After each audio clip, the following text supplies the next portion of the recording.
છો વિદ્યાર્થી મિત્રો, આપણે અભ્યાસ કરી રહ્યા છે બાળકોના મફત અને ફરજિયાત શિક્ષણના અધિકાર અધિનિયમ 2009 એટલે કે 2009 નું। મિત્રો આ અધિનિયમને ટૂંકાણમાં RTE એક્ટ 2009 તરીકે ઓળખવામાં આવે છે, રાઇટ ટુ એજ્યુકેશન એક્ટ 2009। આ અધિનિયમની અમલવારી 1 એપ્રિલ 2010 ના રોજ થઈ હતી। આ અધિનિયમના પ્રસ્તાવનાનો વિડિયો આપણે જોઈ લીધો। મિત્રો આજે આપણે આ અધિનિયમનું પ્રકરણ 1 સમજવાનું છે। હું હજી વારંવાર કહું છું કે જે ગુજરાત સરકાર શિક્ષણ વિભાગમાં સ્પર્ધાત્મક પરીક્ષાઓ આવે છે એમાં અધિનિયમના પ્રકરણોનું નામ, એનો ક્રમ એ વારંવાર પૂછાય છે। તો આ પ્રકરણનું નામ ચોક્કસ યાદ રાખશો। પ્રકરણ 1 પ્રારંભિક। મિત્રો આ પ્રકરણ ટૂંકાણપૂર્વકનું છે એટલે આપને બહુ જહેમત ઉઠાવવી નહીં પડે। આ પ્રકરણનું નામ પ્રારંભિક છે, એમાં 2 જ કલમ છે। કલમ 1 ટૂંકું શીર્ષક વ્યાપ્તિ અને પ્રારંભ, જ્યારે કલમ 2 વ્યાખ્યાઓનું છે। મિત્રો આ 2 જ કલમ આપણે સરસ રીતે સમજી લઈએ છીએ એટલે રાઇટ ટુ એજ્યુકેશન 2009 નું પ્રકરણ 1 પૂર્ણ કરીએ છીએ। મિત્રો પ્રકરણ 1 માં કલમ 1 એવું કહે છે ટૂંકું શીર્ષક વ્યાપ્તિ અને પ્રારંભ, એટલે કે અહીં 3 શબ્દોને આપણે સમજવાના। ટૂંકું શીર્ષક એટલે કે આ કાયદાને બાળકોના મફત ફરજિયાત શિક્ષણના અધિકાર અધિનિયમ 2009 તરીકે ઓળખવામાં આવશે। એક શબ્દ એટલે આ કહે છે વ્યાપ્તિ। આ કાયદો 1 એપ્રિલ 2010 ના રોજ અમલ થયો હતો, એટલે કે આ કાયદો ભારતના જમ્મુ કાશ્મીર સિવાય દરેક પ્રદેશમાં લાગુ પડશે। મિત્રો એ વખતે 370 અનુચ્છેદ દૂર નહોતો થયો એટલા માટે, બરાબર। અને પહેલું કે પ્રારંભ, વ્યાપ્તિ અને ટૂંકું શીર્ષક, એટલે કે આપણે ટૂંકું શીર્ષક સમજ્યું, એની વ્યાપ્તિ અને પ્રારંભ 1 એપ્રિલ 2010 ના રોજ થયેલ હતું। એટલે મિત્રો ખાસ યાદ રાખજો, પેલું ટૂંકું શીર્ષક,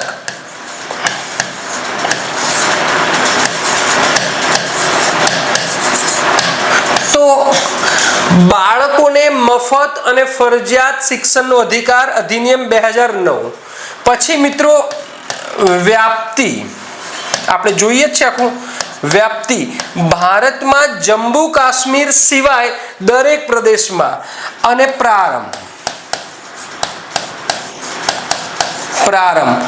આ તારીખ પ્રારંભની યાદ રાખજો 1 એપ્રિલ 2010 ના રોજ, બરાબર। 1 એપ્રિલ આ મોસ્ટ IMP, બરાબર, 2010 ના રોજ આનો પ્રારંભ થયો હતો। એટલે કે મિત્રો સીધી ને સાદી વાત કરું તો પ્રકરણ 1 માં કલમ 1 આપણે સમજી લીધું। મોટા ભાગના દરેક અધિનિયમોનું પ્રકરણ 1 નું નામ પ્રારંભિક હોય અને અંતિમ પ્રકરણનું નામ પ્રકરણ હોય। જેવી રીતે આપણે મિત્રો ગુજરાત પ્રાથમિક શિક્ષણ અધિનિયમ 1947 સમજ્યા, જેમાં 11 પ્રકરણો અને 71 કલમ હતી, જેમાં પ્રકરણ 1 નું નામ હતું પ્રારંભિક અને પ્રકરણ 11 નું નામ હતું પ્રકરણ। એવી જ રીતે અહીંયા પ્રકરણ 1 નું નામ પ્રારંભિક। હવે પ્રકરણ 1 માં કલમ 2 વ્યાખ્યાઓ છે, એમાં ઘણી બધી વ્યાખ્યાઓ આપેલી છે, વ્યાખ્યાઓ આપણે સમજવાની છે શબ્દશઃ। મિત્રો એ પ્રકરણ 1 પ્રારંભિક ટૂંકું શીર્ષક અને પ્રારંભ આ ધારાને બાળકોના મફત ફરજિયાત શિક્ષણના અધિકાર બક્ષતો ધારો 2009 કહેવામાં આવશે। જમ્મુ કાશ્મીર રાજ્ય સિવાય સમગ્ર ભારતમાં લાગુ પડશે। આનો પ્રારંભ એટલે કે અમલ ક્યાં 1 એપ્રિલ 2010 ના રોજથી એનો અમલ થાય છે। હવે આપણે સમજીએ છીએ વ્યાખ્યાઓ। મિત્રો દરેક વ્યાખ્યા આપણે સમજવી પડશે। આ વ્યાખ્યા, આ શબ્દો આપણે સમજીશું તો આખો અધિનિયમ મસ્ત રીતે સમજાશે। પહેલું જુઓ, વ્યાખ્યાઓમાં અલગ અલગ પ્રકાર છે। કે લાભાર્થી કોણ છે, વહીવટી માટે વ્યાખ્યાઓ કઈ છે, તો અહીં આપણે સમજીએ છીએ લાભાર્થી માટે, મુખ્ય લાભાર્થી. તો મિત્રો પહેલું જ વ્યાખ્યામાં એટલે કે આમ મિત્રો ક્રમ મેં જાણ્યો નથી, કહેવાય કે ક્રમ અલગ અલગ હોઈ શકે, પણ મેં અલગ અલગ લાભાર્થી એવી રીતે આખા ડિવાઈડ કરીને કર્યું છે એટલે તમને યાદ રહે. તો બાળક, મિત્રો પહેલી જ વસ્તુ, બાળક એ આરટી માં 6 વર્ષથી નાનું નહીં અને 14 વર્ષથી મોટું નહીં, એટલે 6 થી 14 વર્ષનો છોકરો કે છોકરી, યાદ રાખજો, છોકરો કે છોકરી, એને આ અધિનિયમ મુજબ બાળક કહેવામાં. બાળક એટલે 6 થી 14 વર્ષનો છોકરો કે છોકરી. વંચિત જૂથ, વંચિત જૂથ એટલે એસસી, એસટી, ઓબીસી, ઈડબ્લ્યુએસ સરકાર નક્કી કરે તે અંદર લખેલું જ છે, એટલે જે નવો આવે એ આવી જાય. વંચિત જૂથનું બાળક એટલે અનુસૂચિત જાતિ, અનુસૂચિત જનજાતિ, સામાજિક અને શૈક્ષણિક રીતે પછાત વર્ગ અથવા સંબંધિત સરકાર જાહેરનામું બહાર પાડીને નિર્દિષ્ટ કરે એવા સામાજિક, સાંસ્કૃતિક, આર્થિક, ભૌગોલિક, ભાષાકીય, જાતિ આવા બીજા પરિબળોને કારણે વંચિત રહેલા આવા બીજા જૂથ. અહીં જો આર્થિક શબ્દ પણ એડ કરેલો છે એટલે EWS એ આર્થિક છે, બરાબર, ઇકોનોમિક વીકર સેક્શન, ઓકે, એ જૂથનું બાળક પણ આવી જાય છે, એટલે વંચિત જૂથમાં આટલું આવી જાય છે. નબળા વર્ગનું બાળક, નબળા વર્ગનું કોણે કહેવાય છે, તો એટલે સંબંધિત સરકારે જાહેરનામું બહાર પાડી નિર્દેશ કરે લઘુત્તમ મર્યાદા કરતા જેમના માતા પિતા અથવા વાલીની વાર્ષિક આવક ઓછી હોય તે નબળા વર્ગનું બાળક. અહીં એક શબ્દ ફરીથી છે, અહીં તો આપણે નબળા વર્ગમાં એટલે જેની વાર્ષિક આવક ઓછી હોય એ સમજાય છે, બરાબર, નબળું બાળક, નબળા વર્ગનું. પરંતુ એ શબ્દ તમે જુઓ કે જેમના માતા પિતા અથવા વાલી, આ અધિનિયમમાં માતા પિતાની વ્યાખ્યા અલગ છે અને વાલીની વ્યાખ્યા પણ અલગ છે. એટલે યાદ રાખજો, માતા પિતા એટલે કુદરતી રીતે જેને જન્મ આપેલા છે એને માતા પિતા તરીકે ઓળખવામાં. વાલી બાળક જેની પાસે છે, એ કોર્ટથી આપેલું હોય ગમે તે બાળક જેની પાસે છે, બાળકની જે સંભાળ અત્યારે હાલ રાખી રહ્યું છે એ વાલી તરીકે આ શબ્દો અંદર છે, એટલે ખાસ ધ્યાન આપજો મિત્રો. તો અહીં આપણે મિત્રો જોયું કે મુખ્ય લાભાર્થી બાળક, પછી વંચિત જૂથ અને નબળા વર્ગનું બાળક એ જોયું. આગળ વ્યાખ્યા વાલી અને માતા પિતા, મેં વારંવાર કહ્યું કે વાલી અને માતા પિતાની વ્યાખ્યા અલગ છે. માતા પિતા કોને? કુદરતી અથવા ઉર્માન અથવા દત્તક લેનાર પિતા, એટલે કે અહીં એ બાળકના કુદરતી માતા હોય, કુદરતી માતા પિતા હોય. પછી ઓરમાન, ઓરમાન શબ્દ વાપરો મિત્રો. કોઈ કારણોસર બાળકના કુદરતી માતા અથવા પિતા એ મૃત્યુ પામ્યા હોય, માની લઈએ કોઈ બાળકની માતા મૃત્યુ પામે તો એના પિતા બીજા લગ્ન કરી અને જે આવે સ્ત્રી, એ સ્ત્રી એના માટે ઓરમાન બાળક કહેવાય, સ્ત્રીના માટે એ બાળક ઓરમાન બાળક કહેવાય, બાળકના માટે ઓરમાન માતા કહેવાય છે. આવી રીતના. અથવા સમજો, અથવા દત્તક. મિત્રો ભારતમાં વંશ વેલો વધારવાની એક જૂની પુરાણી પરંપરા છે. જો કોઈ કોઈ દંપતીને કુદરતી રીતે બાળક ન થાય તો એના ભાઈનું કાં તો કોઈ સરકારી રીતે દત્તક બાળક નિયમો પ્રમાણે લે છે એ માતા પિતા તરીકે. હવે બાળકના સંબંધમાં વાલી, યાદ રાખજો, વાલી એટલે બાળકની સંભાળ અને કબજો ધરાવતી વ્યક્તિ, તેમાં કુદરતી વાલી પણ આવી જાય અથવા કોર્ટ કે ધારાઓને નિમેલી અથવા જાહેર કરેલી વ્યક્તિનો સમાવેશ થાય. મિત્રો વાલી એ મોટો શબ્દ છે, વાલી એ બ્રોડ છે, અંદર માતા પિતા છે, બરાબર ને. અહીં કોઈ માની લઈએ કે કોઈ દત્તક ન લીધેલું હોય બાળકને, કે ઓરમાન ન હોય, બરાબર ને, કે કુદરતી ના હોય, પરંતુ એ બાળકની સાર સંભાળ રાખતા વ્યક્તિ હોય તો એને વાલી તરીકે ઓળખવામાં આવે છે. હું તમને સીધી ને સાદી વસ્તુ કહું કે ગુજરાત સરકારની કેટલાય સિટીમાં કહેવાય કે જે અનાથ બાળકો છે એને સાર સંભાળ રાખવા માટેની હોસ્ટેલો છે. તો એ હોસ્ટેલના જે ગૃહપતિ હોય છે ને એને સરકારના ચોપડામાં એના વાલી તરીકે ઉલ્લેખ થાય છે. સમજો છો મારી વાતને? આગળ વધીએ છીએ. કલમ 2 વ્યાખ્યાઓ શિક્ષણ અને શાળાનું માળખું. અહીં શિક્ષણ અને શાળાનું માળખા વિશેના શબ્દો છે. પાયાનું 1 થી 8 પાયાનું બુનિયાદી શિક્ષણ એટલે ધોરણ પહેલા ધોરણથી 8મા ધોરણ સુધીનું શિક્ષણ. પ્રથમ ધોરણથી લઈને 8 એટલે કે બુનિયાદી શિક્ષણ. શાળા એટલે પાયાનું બુનિયાદી શિક્ષણ આપતી કોઈ પણ માન્ય શાળા, તેમાં નીચેની શાળાનો સમાવેશ થાય. માન્ય શાળા એટલે કે મુંબઈ કે ગુજરાત પ્રાથમિક શિક્ષણ અધિનિયમ કલમ 40 પ્રમાણે માન્ય આપેલી શાળા. હવે માન્ય શાળાઓમાં આટલા પ્રકારની શાળાઓ હોય છે. માન્ય શાળામાં 3 પ્રકારની શાળાઓ મળે આપણને, બરાબર? આમ તો 4 પ્રકારની મળે. એક શાળા છે કે સરકારી જે તમારા ગામમાં હોય, બરાબર. બીજી શાળા એવી હોય કે જે ગ્રાન્ટેડ હોય, એને નિભાવ ગ્રાન્ટ આપતી હોય, ગ્રાન્ટેડ. ત્રીજી શાળા એવી હોય કે ખાનગી હોય કે જેને કોઈ નિભાવ ગ્રાન્ટ ના આપતી. અને ચોથી શાળા એવી હોય કે જે અલગ વિશિષ્ટતા ધરાવતી, કે કેવીએસ, નવોદય, આ બધા પ્રકારની શાળા. અહીં જો સંબંધિત સરકાર અથવા સ્થાનિક સત્તા મંડળે સ્થાપેલી તેની માલિકીની અથવા તેની નિયંત્રિત શાળા. અહીં આપણે સરકારી શાળા, આ સરકારી યાદ રાખજો. શાળામાં આટલા ભાગ છે. સહાય મેળવતી શાળા એટલે પોતાના સંપૂર્ણ અથવા અંશતઃ ખર્ચને પહોંચી વળવા સંબંધિત સરકાર અથવા સ્થાનિક સત્તા મંડળ પાસેથી સહાય અથવા અનુદાન મેળવતી શાળા એટલે ગ્રાન્ટેડ શાળા. ગ્રાન્ટેડ શાળા. નિર્દિષ્ટ વર્ગની શાળા અને પોતાના ખર્ચને પહોંચી, અહીં નિર્દેશ એટલે કેવીએસ, એમાં પોતાના ખર્ચને પહોંચી વળે સંબંધિત સરકાર અથવા સ્થાનિક સત્તા મંડળ તરફથી કોઈ પણ પ્રકારની સહાય કે ગ્રાન્ટ, આ ખાનગી શાળા. અને અહીંયા નિર્દિષ્ટ કેવીએસ ને બધી આવે, બરાબર. આટલી શાળાઓમાં ધોરણ 1 થી 8 નું શિક્ષણ આપે એને બુનિયાદી શાળા કહેવામાં આવે છે. હવે વિશિષ્ટ શાળાઓ અને કસોટી.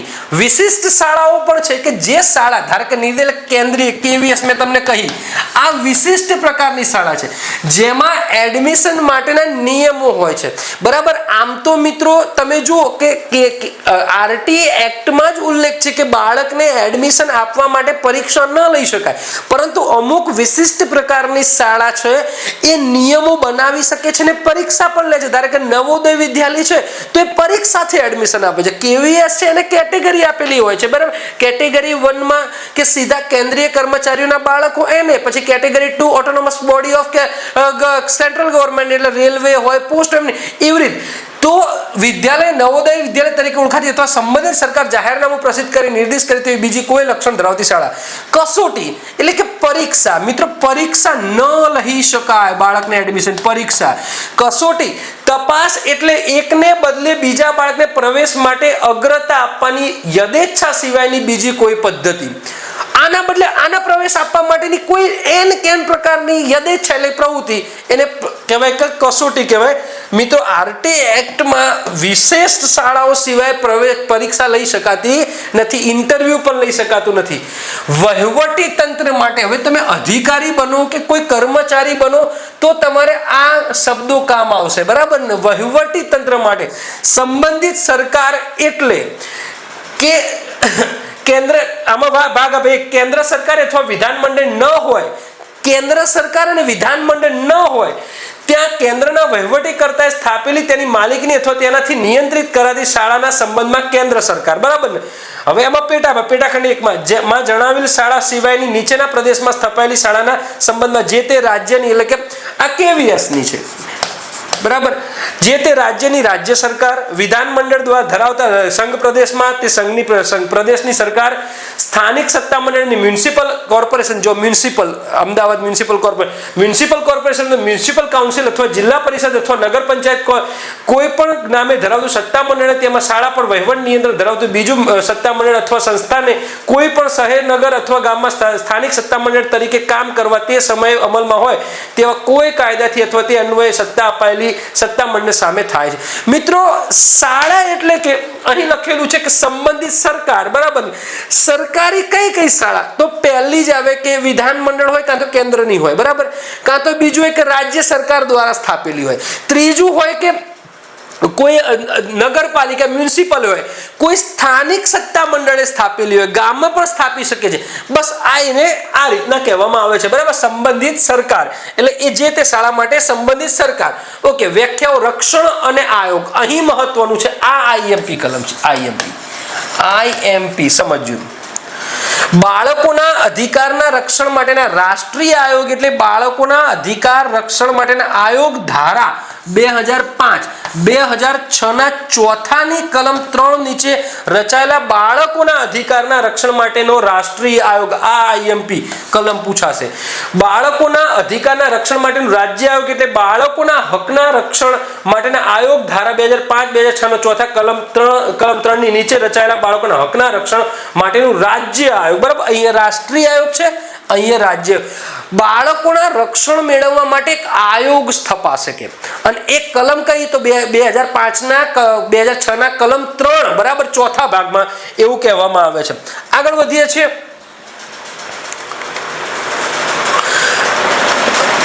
વ્યાખ્યા વહીવટી અને કાનૂની શબ્દો. અહીં મિત્રો આ થોડાક યાદ રાખજો. ઉપરની વધારાની ફી એટલે કે જે નક્કી કર્યું એની ઉપરની, બરાબર, એ ના લઈ શકાય. ઉપર એટલે કોઈ પણ પ્રકારનું દાન અથવા ફાળો અથવા દશાએ અધિસૂચિત કહેવાય કે સરકારે અધિસૂચિત કરેલી ફી સિવાયની અલગ રકમ જે લઈ શકાતી નથી. જાહેરનામું એટલે કે સરકાર જે પણ અધિનિયમ હોય એ અધિનિયમ એક ગેઝેટમાં બહાર પાડે, રાજ્યપત્રમાં, એને જાહેરનામું કહેવાય, રાજ્ય પ્રસિદ્ધમાં કરેલું, બરાબર. નિયત કરેલું કે આ અધિનિયમમાં સૂચવેલું તેને નિયત કરેલું, બરાબર ને. અનુસૂચિ એટલે આ અધિનિયમ સાથે જોડાયેલી અનુસૂચિઓ, બરાબર ને. અહીં કેટલી બધી અનુસૂચિ છે તમને આવશે, બરાબર ને, છેલ્લે અંતિમમાં. આગળ હવે આખું ડાયાગ્રામ સમજી લો, સીધી ને સાદી વાત. આરટીઈ 2009 પારિભાષિક શબ્દોનું માળખું, જેમાં લાભાર્થીઓ તરીકે આપણે બાળક જોયું, 6 થી 14 વર્ષનું છોકરો કે છોકરી, વંચિત જૂથ એટલે કે અનુસૂચિત જાતિ, અનુસૂચિત જનજાતિ, શૈક્ષણિક, સામાજિક અને પછાત રીતે, ઈડબ્લ્યુએસ, ભૌગોલિક, આર્થિક એવા જૂથમાં, નબળા વર્ગના જેની આવક નિયમ પ્રમાણે ઓછી છે તેવા માતા પિતાનું બાળક એટલે નબળા વર્ગનું. માતા પિતા એટલે કુદરતી રીતે બાળકના માતા પિતા હોય, ઓરમાન હોય અથવા દત્તક લીધેલ વાલી. બાળક જેની જોડે સાર સંભાળ રાખે છે, બાળકને સાચવે છે, એ વાલી. હવે શિક્ષણ, બુનિયાદી શિક્ષણ એટલે કે જે શાળા 6 થી 14 ધોરણ 1 થી લઈને 8મા સુધીનું બુનિયાદી શિક્ષણ આપે તેને બુનિયાદી. શાળાના પ્રકાર મેં તમને કહી દીધું. સરકારી શાળા, ગ્રાન્ટેડ શાળા, ખાનગી શાળા અને વિશેષ નિયત કરેલી નિર્દિષ્ટ શાળા, બરાબર ને. ઓકે, હવે અહીંયા જો કાનૂની જોગવાઈ, રાષ્ટ્રીય આયોગ જોયું, રાજ્ય આયોગ જોયું 2005, બરાબર ને. 2006 ના ચોથા કલમ 3 માં કસોટી તપાસ, કસોટી લઈ શકાય નહીં, વધારાની ફી ના લઈ શકાય. જાહેરનામું એટલે સરકાર જે અધિનિયમ છે ગેઝેટમાં બહાર પાડી જાહેર કરે તે નિયત કરેલું, આ અધિનિયમમાં સૂચવેલું એટલે નિયત કરેલું. અનુસૂચિ આ અધિનિયમ સાથે જોડાયેલું. સંચાલન સંબંધિત સરકાર અને સ્થાનિક સત્તા મંડળ. આવી રીતે મિત્રો અહીં આપણે આરટીઈ એક્ટ 2009 નું પ્રકરણ 1 પ્રારંભિક સમજ્યું, જેની કલમ 2 સમજી. કલમ 1 ટૂંકું શીર્ષક વ્યાપ્તિ અને આરંભ. કલમ 2 માં વ્યાખ્યા સમજી. ઓકે, કલમ 2 માં વ્યાખ્યાઓ જોવા જઈએ તો 1 2 3 4 5 6 7 8 9 10 11 12 13 14 15 16 17 આટલી વ્યાખ્યાઓ છે મહત્વની, બરાબર. એટલી વ્યાખ્યાઓને જોઈ નેક્સ્ટ વિડીયોમાં આપણે પ્રકરણ 2 ને સમજીશું. અને મિત્રો આશા રાખું છું કે હું તમને આની પીડીએફ પણ એપ્લિકેશનમાં અપલોડ કરી દઉં છું અને એક મટીરિયલ પણ આપીશ. પરંતુ હું આપને આશા રાખું છું કે હંમેશા તમે હાથથી લખેલું હશે તો વધુ યાદ રહેશે. યાદ શક્તિનો સીધો ને સાદો નિયમ છે, જે કામમાં જેટલી ઇન્દ્રિયો વધુ જોડાય તે વસ્તુ ચિરસ્થાયી બને છે, બરાબર ને? આપણી 5 ઇન્દ્રિયો છે, ધારે કે ગુલાબનું ફૂલ માત્ર કહેવામાં આવે તો આપણી શ્રવણ ઇન્દ્રિય કામ કરે તો થોડુંક યાદ રહે. આ ગુલાબનું ફૂલ છે એમ બતાવવામાં આવે તો દ્રશ્ય ઇન્દ્રિય અને શ્રવણ ઇન્દ્રિય કામ કરે તો એને વધુ, પછી આમ આ ગુલાબનું ફૂલ છે તો વધુ યાદ રહે, આ ગુલાબનું ફૂલ છે બધું. એવી રીતે જેટલી મિત્રો ઇન્દ્રિયો વધુ જોડાયેલી હોય એટલું જ્ઞાન ચિરસ્થાયી. આશા રાખું છું કે વિડીયો સાથે આપની પોતાની પણ નોટ બનાવો. મળીએ છીએ નેક્સ્ટ વિડીયોમાં. ત્યાં સુધી બાય બાય.